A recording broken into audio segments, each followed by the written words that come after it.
साथियों नमस्कार। बहुत स्वागत है हमारे इस चैनल में। दोस्तों इस वीडियो के अंदर अभी हम लोगों के बिहार दरोगा एसआई के लिए प्रैक्टिस सेट संख्या 1 देखने वाले हैं, जो कि आपके एग्ज़ाम में पूछे जाने की संभावना सबसे अधिक है। तो आप इस वीडियो को बहुत ध्यान से लास्ट तक देखिए। चैनल पर नया है तो चैनल को सब्सक्राइब कर जो पास वाले घंटे का निशान है उसे भी ऑन कर दें, ठीक है। तो चलिए शुरू करते हैं। देखिए यहाँ पर हमारा पहला क्वेश्चन है, भारतीय संविधान के किस अनुच्छेद के अंतर्गत राष्ट्रपति को वीटो शक्तियाँ दी गई है। तो देखिए राष्ट्रपति के पास 3 वीटो शक्तियाँ प्राप्त है। पहला ऐत्यान्तिक वीटो, दूसरा निलंबनकारी वीटो और तीसरा जो है ये पॉकेट वीटो। यानी ये 3 प्रकार की वीटो शक्तियाँ राष्ट्रपति के पास प्राप्त है और ये भारतीय संविधान के अनुच्छेद 111 के अंतर्गत दिया गया है, ठीक है। अगला क्वेश्चन देखिए, क्वेश्चन नंबर 2 है, लोकसभा में अनुसूचित जातियों के लिए कितने सीटें आरक्षित है। तो देखिए लोकसभा में अनुसूचित जातियों के लिए ये 84 सीटें आरक्षित है, ठीक है। अगला क्वेश्चन देखिए, क्वेश्चन नंबर 3 है, महाराजा धीराज की उपाधि अपनाने वाला पहला गुप्त शासक कौन था। तो देखिए महाराजा धीराज की उपाधि अपनाने वाला जो पहला गुप्त शासक था वो था चंद्रगुप्त प्रथम, ठीक है। और चंद्रगुप्त प्रथम जो था ये गुप्त वंश का प्रथम महान सम्राट था, जो कि 320 ईस्वी में गद्दी पर बैठा था, ठीक है। अगला क्वेश्चन देखिए, क्वेश्चन नंबर 4 है, भारतीय संविधान के अनुसूची 6 में किन किन राज्यों को शामिल किया गया है। तो देखिए भारतीय संविधान के अनुसूची 6 में ये असम, त्रिपुरा, मेघालय और मिजोरम यानी इन कुल 4 राज्यों को शामिल किया गया है, ठीक है। एक करेक्ट हो जाएगा। अगला क्वेश्चन देखिए, क्वेश्चन नंबर 5 है, भारतीय संविधान के किस अनुच्छेद में अनुसूचित जाति और अनुसूचित जनजाति के लोकसभा और विधानसभा में आरक्षण की बात की गई है। तो ये भारतीय संविधान के अनुच्छेद 330 और अनुच्छेद 332 में बात की गई है, ठीक है। अगला क्वेश्चन देखिए, क्वेश्चन नंबर 6 है, HYSIS नामक उपग्रह का प्रक्षेपण निम्नलिखित में से किस यान से किया गया था। तो देखिए HYSIS नामक उपग्रह का जो प्रक्षेपण किया गया था तो ये PSLV C-43 के द्वारा किया गया था, ठीक है। अगला क्वेश्चन देखिए, क्वेश्चन नंबर 7 है, ऑस्ट्रेलियाई ओपन 2019 में महिला एकल वर्ग का खिताब किसने जीता है। तो देखिए ऑस्ट्रेलियाई ओपन 2019 में महिला एकल वर्ग का खिताब ये नाओमी ओसाका ने जीता है, ठीक है। एक करेक्ट हो जाएगा। अगला क्वेश्चन देखिए, क्वेश्चन नंबर 8 है, बिहार का न्यूनतम जनसंख्या वाला जिला निम्नलिखित में से कौन सा है। तो देखिए बिहार का न्यूनतम जनसंख्या वाला जो जिला है वो है शेखपुरा, ठीक है। इसके अलावा अधिकतम जनसंख्या वाला जिला कौन सा है। तो देखिए अधिकतम जनसंख्या वाला जो जिला है वो है पटना 2011 की जनगणना के अनुसार, ठीक है। अगला क्वेश्चन देखिए, क्वेश्चन नंबर 9 है, असहयोग आंदोलन प्रारंभ होने का निम्नलिखित में से क्या कारण था। तो देखिए असहयोग आंदोलन प्रारंभ होने का जो कारण था वो था जालियांवाला बाग हत्याकांड, ठीक है। जालियांवाला बाग हत्याकांड कब हुआ था। तो ये 13 अप्रैल सन 1919 को हुआ था, ठीक है। और असहयोग आंदोलन की शुरुआत कब हुई थी।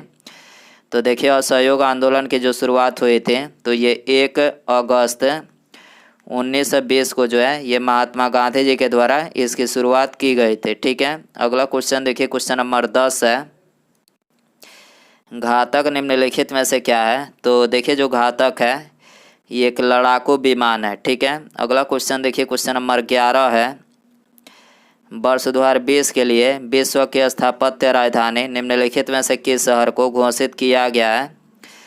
तो देखिए इसका करेक्ट आंसर ऑप्शन बी हो जाएगा, रियो डी जेनेरियो को जो है ये 2020 के लिए विश्व की स्थापत्य राजधानी घोषित किया गया है, ठीक है। और रियो डी जेनेरो कहाँ पर है। तो ये ब्राज़ील में है, ठीक है। अगला क्वेश्चन देखिए, क्वेश्चन नंबर 12 है, बिहार का सर्वाधिक लिंगानुपात वाला जिला कौन सा है। तो देखिए बिहार का सर्वाधिक लिंगानुपात वाला जो जिला है वो है गोपालगंज, ठीक है। सी करेक्ट हो जाएगा। अगला क्वेश्चन देखिए, क्वेश्चन नंबर 13 है, भारतीय संविधान में कुल कितने भाग हैं। तो देखिए जब मूल संविधान बना था तो उस समय 395 अनुच्छेद 22 भाग और 8 अनुसूचियाँ थी और अभी वर्तमान में 465 अनुच्छेद 25 भाग और 12 अनुसूचियाँ हैं। ठीक है, कितने भाग हैं? 25 भाग हैं। ठीक है, सी करेक्ट हो जाएगा। अगला क्वेश्चन देखिए, क्वेश्चन नंबर 14 है, मत यानी वोट देने का अधिकार भारतीय संविधान के किस अनुच्छेद में आता है? तो देखिए, मत यानी वोट देने का जो अधिकार है ये भारतीय संविधान के अनुच्छेद 326 में आता है। ठीक है, सी करेक्ट हो जाएगा। अगला क्वेश्चन देखिए, क्वेश्चन नंबर 15 है, हम्बनटोटा बंदरगाह किस देश में स्थित है? तो देखिए, हम्बनटोटा जो बंदरगाह है ये श्रीलंका में स्थित है। ठीक है, अगला क्वेश्चन देखिए, क्वेश्चन नंबर 16 है, डेट्रॉयट नामक नगर निम्नलिखित में से किसके लिए प्रसिद्ध है? तो देखिए, डेट्रॉयट नामक जो नगर है ये ऑटोमोबाइल उद्योग के लिए प्रसिद्ध है। ठीक है, बी करेक्ट हो जाएगा। अगला क्वेश्चन देखिए, क्वेश्चन नंबर 17 है, रंगराजन कमेटी का गठन निम्नलिखित में से किस वर्ष किया गया था? तो देखिए, रंगराजन कमेटी का जो गठन किया गया था तो ये 2005 में किया गया था। ठीक है, अगला क्वेश्चन देखिए, क्वेश्चन नंबर 18 है, सन 1919-20 में दरभंगा किसान आंदोलन के प्रमुख नेता निम्नलिखित में से कौन थे? तो देखिए, सन 1919-20 में दरभंगा किसान आंदोलन के जो प्रमुख नेता थे वो थे सहजानंद सरस्वती थे। ठीक है, बी करेक्ट हो जाएगा। अगला क्वेश्चन देखिए, क्वेश्चन नंबर 19 है, प्रकाश संश्लेषण निम्नलिखित में से किस में होता है? तो देखिए, जो प्रकाश संश्लेषण होता है तो ये क्लोरोफिल में होता है, और क्लोरोफिल किस में पाया जाता है? तो ये पत्तियों में पाया जाता है। ठीक है, इसके अलावा प्रकाश संश्लेषण के लिए जो आवश्यक है वो है कार्बन डाइऑक्साइड, पानी, क्लोरोफिल, ये तो बता ही चुके हैं, और सूर्य का प्रकाश, यानी ये सभी चीज़ें जो होती हैं ये प्रकाश संश्लेषण के लिए आवश्यक होती है। ठीक है, अगला क्वेश्चन देखिए, क्वेश्चन नंबर 20 है, भूस्थिर उपग्रह पृथ्वी से कितनी ऊंचाई पर स्थित होता है? तो देखिए, भूस्थिर उपग्रह जो है ये पृथ्वी से 36,000 किलोमीटर की ऊंचाई पर स्थित होता है। ठीक है, अगला क्वेश्चन देखिए, क्वेश्चन नंबर 21 है, एक सींग वाला गेंडा किस राज्य में पाया जाता है? तो देखिए, एक सींग वाला जो गेंडा है ये काजीरंगा राष्ट्रीय उद्यान में पाया जाता है, और ये कहाँ पर है? तो ये असम राज्य में है। ठीक है, डी करेक्ट हो जाएगा। अगला क्वेश्चन देखिए, क्वेश्चन नंबर 22 है, भारत का राष्ट्रीय वृक्ष निम्नलिखित में से कौन सा है? तो देखिए, भारत का जो राष्ट्रीय वृक्ष है वो है बरगद। ठीक है, अगला क्वेश्चन देखिए, क्वेश्चन नंबर 23 है, पृथ्वी दिवस कब मनाया जाता है? तो देखिए, पृथ्वी दिवस ये मनाया जाता है 22 अप्रैल को। ठीक है, 14 अप्रैल को क्या मनाया जाता है? तो देखिए, 14 अप्रैल को ये अंबेडकर जयंती मनाई जाती है, 5 जून को विश्व पर्यावरण दिवस मनाया जाता है, और 16 सितंबर को ये ओजोन परत संरक्षण दिवस मनाया जाता है। ठीक है, अगला क्वेश्चन देखिए, क्वेश्चन नंबर 24 है, ग्लोबल वार्मिंग किस गैस से होता है? तो देखिए, ग्लोबल वार्मिंग जो है ये CO2 यानी कार्बन डाइऑक्साइड गैस से होता है। ठीक है, अगला क्वेश्चन देखिए, क्वेश्चन नंबर 25 है, उत्पादक और खाने के क्रम को निम्नलिखित में से क्या बोला जाता है? तो देखिए, उत्पादक और खाने के क्रम को ये खाद्य श्रृंखला बोला जाता है। ठीक है, ये करेक्ट हो जाएगा। अगला क्वेश्चन देखिए, क्वेश्चन नंबर 26 है, डाइऑक्सी जनित रुधिर शरीर से किस में आता है? तो देखिए, मनुष्य के हृदय में 4 कोष्ठक होते हैं। ठीक है, बायां नीलय, दायां नीलय, बायां आलिंद और दायां आलिंद। ठीक है, और डाइऑक्सी जनित रुधिर जो है ये शरीर से दायां नीलय में आता है। ठीक है, बी करेक्ट हो जाएगा। अगला क्वेश्चन देखिए, क्वेश्चन नंबर 27 है, धातु जब अम्ल से अभिक्रिया करता है तो कौन सा गैस उत्पन्न होता है? तो देखिए, धातु जब अम्ल से अभिक्रिया करता है तो ये हाइड्रोजन गैस उत्पन्न करता है। ठीक है, अगला क्वेश्चन देखिए, क्वेश्चन नंबर 28 है, इलेक्ट्रॉनिक विन्यास 287 वाला अधातु तत्व निम्नलिखित में से कौन सा है? तो देखिए, इलेक्ट्रॉनिक विन्यास 287 वाला जो अधातु तत्व है वो है क्लोरीन। ठीक है, बी करेक्ट हो जाएगा।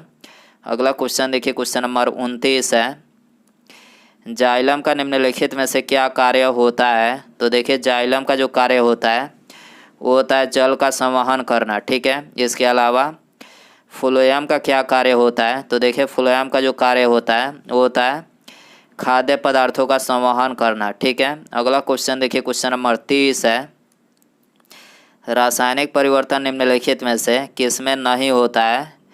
तो देखिए रासायनिक परिवर्तन जो है ये पानी का उबलना जो है इसमें नहीं होता है, क्योंकि पानी उबलने के बाद मूल अवस्था में आ सकता है। ठीक है, इसी की वजह से ये रासायनिक परिवर्तन नहीं है। ठीक है, कागज़ का जलना क्या है, तो ये रासायनिक परिवर्तन है, क्योंकि कागज़ जलने के बाद मूल अवस्था में नहीं आ सकता है। ठीक है, उसी तरह से दूध का खट्टा होना ये भी मूल अवस्था में नहीं आ सकता है, और कोयला का जलना ये भी जो है मूल अवस्था में नहीं आ सकता है। ठीक है, तो ये तीनों क्या है, तो ये रासायनिक परिवर्तन है। ठीक है, अगला क्वेश्चन देखिए, क्वेश्चन नंबर 31 है। गिलास में पानी पर बर्फ़ तैर रहा है, यदि बर्फ़ पिघल जाए तो आयतन पर क्या प्रभाव पड़ेगा। तो देखिए आयतन पर कोई प्रभाव नहीं पड़ेगा। ठीक है, यानी आयतन वही रहेगा। ठीक है, सी करेक्ट हो जाएगा। अगला क्वेश्चन देखिए, क्वेश्चन नंबर 32 है। मध्य कर्ण में निम्नलिखित में से कौन सा हड्डी नहीं पाया जाता है। तो देखिए मध्य कर्ण में ये हैमेट नामक हड्डी जो है नहीं पाया जाता है। ठीक है, और बाकी ये तीनों मैलियस, इनकस और स्टेपिस, यानी ये तीनों हड्डी जो है ये मध्य कर्ण में पाया जाता है। ठीक है, अगला क्वेश्चन देखिए, क्वेश्चन नंबर 33 है। पृथ्वी पर किसी वस्तु का पलायन वेग चंद्रमा पर उस वस्तु के पलायन वेग से क्या होगा। तो देखिए चंद्रमा पर उस वस्तु के पलायन वेग से अधिक होगा। ठीक है, बी करेक्ट हो जाएगा। अगला क्वेश्चन देखिए, क्वेश्चन नंबर 34 है। लोहा के गैल्वेनीकरण में निम्नलिखित में से कौन सी धातु प्रयुक्त होती है। तो देखिए लोहा के गैल्वेनीकरण में ये Zn यानी जिंक धातु जो है ये प्रयुक्त होती है। ठीक है, अगला क्वेश्चन देखिए, क्वेश्चन नंबर 35 है। निम्नलिखित में से किस जीव को सबसे पहले अंतरिक्ष में भेजा गया था। तो देखिए अंतरिक्ष में सबसे पहले ये कुत्ता को भेजा गया था, और उस कुत्ते का क्या नाम था।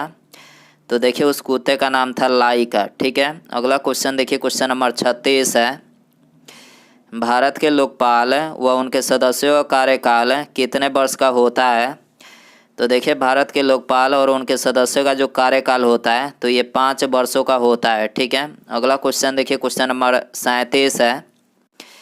निम्नलिखित में से कौन सी एक बिहार और उत्तर प्रदेश की संयुक्त परियोजना है। तो देखिए इसका करेक्ट आंसर ऑप्शन ए हो जाएगा। गंडक जो परियोजना है ये बिहार और उत्तर प्रदेश की संयुक्त परियोजना है। ठीक है, अगला क्वेश्चन देखिए, क्वेश्चन नंबर 38 है। अशोक के 14 शिलालेखों में सर्वाधिक महत्व वाला शिलालेख कौन सा है। तो देखिए सर्वाधिक महत्व वाला जो शिलालेख है ये अशोक का 13वां शिलालेख है। ठीक है, और अशोक के 13वां शिलालेख में ये कलिंग युद्ध का वर्णन किया गया है। ठीक है, अगला क्वेश्चन देखिए, क्वेश्चन नंबर 39 है। जनसांख्यिकीय लाभांश निम्नलिखित में से किसको बोला जाता है। तो देखिए जनसांख्यिकीय लाभांश जो है ये बोला जाता है 15 से 59 वर्ष के कार्यशील जनसंख्या को बोला जाता है। ठीक है, उसके बाद यहाँ पर हमारा अगला क्वेश्चन है। किसी बिल को लेकर संसद के दोनों सदनों में मतभेद होता है तो इस गतिरोध का हल किसके द्वारा किया जाता है। तो देखिए इस गतिरोध का जो हल किया जाता है तो ये दोनों सदनों के एक संयुक्त बैठक के द्वारा किया जाता है। ठीक है, ऑप्शन डी यहाँ पर करेक्ट हो जाएगा। तो दोस्तों ये थे बिहार दरोगा एसआई के लिए 40 क्वेश्चन का सेट है। आई होप कि ये वीडियो पसंद आया रहेगा। पसंद आया तो एक लाइक ज़रूर करें, चैनल पर नया है तो चैनल को सब्सक्राइब करें, और पास में जो घंटी का निशान है इसे भी ऑन कर दें। ठीक है, मिलते हैं अगले वीडियो में। Thanks for watching.